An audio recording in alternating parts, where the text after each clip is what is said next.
திருச்செந்தூர் சுப்பிரமணிய சுவாமி கோயிலில் பல்லாயிரக்கணக்கான பக்தர்கள் தரிசனம் செய்தனர். அறுபடை வீடுகளில் இரண்டாம் படை வீடான திருச்செந்தூர் சுப்பிரமணிய சுவாமி கோயிலில் மாசி திருவிழா கொடியேற்றத்துடன் கோலாகலமாக தொடங்கியது. இந்த திருவிழாவின் முக்கிய நிகழ்வான சிவப்பு சாத்தி நிகழ்ச்சியை முன்னிட்டு பிள்ளையான் கட்டளை மண்டபத்தில் சுவாமிக்கு தீபாராதனை காண்பிக்கப்பட்டது. இதனைத் தொடர்ந்து சுவாமி சண்முகர் வள்ளி தெய்வானையுடன் தங்க சப்பரத்தில் சிவப்பு சாத்தி கோலத்தில் பக்தர்களுக்கு காட்சியளித்தார்.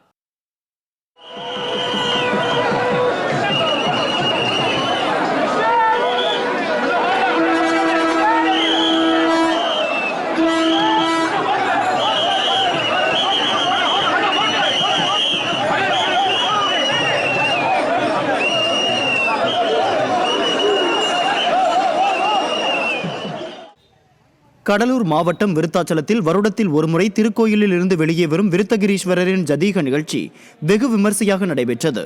விருத்தாம்பிகை பாலாம்பிகை உடனுரை விருத்தகிரீஸ்வரர் திருக்கோவிலில் இருந்து வெளியே வந்த விருத்தகிரீஸ்வரரை பூமலை தூவி கைத்தட்டி பக்தர்கள் வரவேற்றனர். பின்னர் வருடத்திற்கு ஒருமுறை விபசித்து முனிவரை காண்பதற்காக கிழக்கு கோபுரவாசல் வழியாக ரிஷப வாகனத்தில் எழுந்தருளிய விருத்தகிரீஸ்வரர் விபசித்து முனிவருக்கு காட்சியளித்தார்.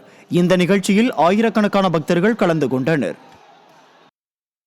திருவள்ளூர் மாவட்டம் திருத்தணி சுப்பிரமணிய சுவாமி திருக்கோவில் மாசி பெருவிழாவின் 6ஆம் நாள் நிகழ்ச்சியில் உற்சவர் முருகப்பெருமான் புலி வாகனத்தில் எழுந்தருளி பக்தர்களுக்கு அருள் பாலித்தார்.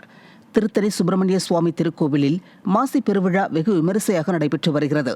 விழாவின் 6ஆம் நாள் நிகழ்ச்சியில் உற்சவர் முருகப்பெருமான் புலி வாகனத்தில் எழுந்தருளி திருக்கோவில் மாட வீதியில் உலா வந்து பக்தர்களுக்கு அருள் பாலித்தார். விழாவில் திரளான பக்தர்கள் பங்கேற்று சுவாமி தரிசனம் செய்தனர். திருப்பதி கோவிந்தராஜ சுவாமி கோவிலில் தெப்ப உற்சவம் வெகு விமரிசையாக நடைபெற்றது. தெப்ப உற்சவத்தின் 4ஆம் நாளன்று உற்சவர் கோவிந்தராஜர் கிருஷ்ண அலங்காரத்தில் ஆண்டாள் சமேதராக கோவிலில் இருந்து புறப்பட்டு ஊர்வலமாக திருக்குளத்தை அடைந்தார். பின்னர் சுவாமி மற்றும் அம்பாள் சிறப்பு அலங்காரத்தில் தெப்பத்தில் எழுந்தருளினர். இதில் திரளான பக்தர்கள் பங்கேற்று சுவாமி தரிசனம் செய்தனர்.